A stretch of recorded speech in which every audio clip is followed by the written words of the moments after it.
My brother-in-law checked the damage charge alert, while the condo entryway went silent. I knew the trip was a mistake when my brother-in-law brought a ring light to a family ski weekend. Travis sells houses in Scottsdale and talks like every room contains a referral opportunity. Nora says I am too hard on him. I think I'm precise. The condo weekend was her parents' idea. 4 couples, 3 nights in Park City, 1 last family trip before they moved to Arizona. It sounded warm in the group chat and less warm once money came up. Travis volunteered to book the place because he had points and status, which is usually how he introduces a problem. The condo had pale wood, black fixtures, decorative pine cones, and 3 pages of house rules.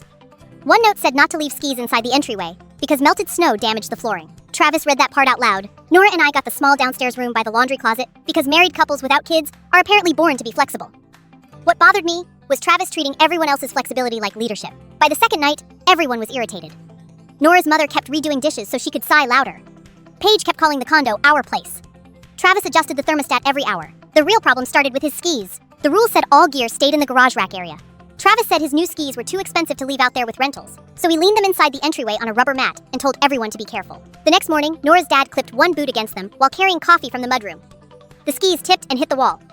No hole, just a black scrape near the trim. Travis looked up at that mark like someone had keyed his car. He said, "That's coming out of the deposit." Nora's dad said the skis should not have been there. Travis answered, "The rule is no rough handling of equipment." That was not the rule.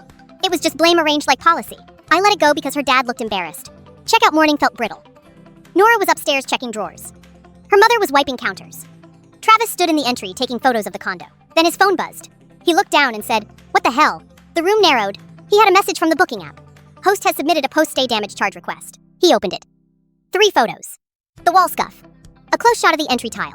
The garage rack area. The message said the host wanted $320 for wall touch-up, plus a cleaning fee for water staining and grit from skis improperly stored inside, rather than in the designated rack space. Nora's dad blinked. Then he said, "Improperly stored skis." Paige started talking immediately. Too quickly. Hosts always overcharge. Platforms encourage claims.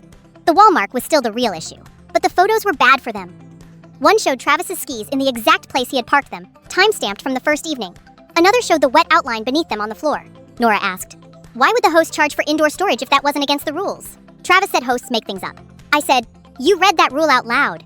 Then Nora's mother asked whether he still planned to split the charge with everybody like he had suggested at dinner. That was the turn. Because he had suggested that, quietly, the night before. Families absorb damage collectively.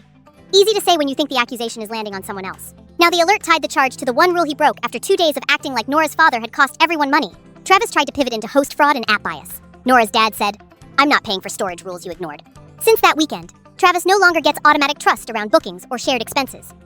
Her parents ask for screenshots now. He wanted the wall scuff to become a lesson about everyone else being careless. Instead, the damage alert made it about the one rule he narrated and then ignored.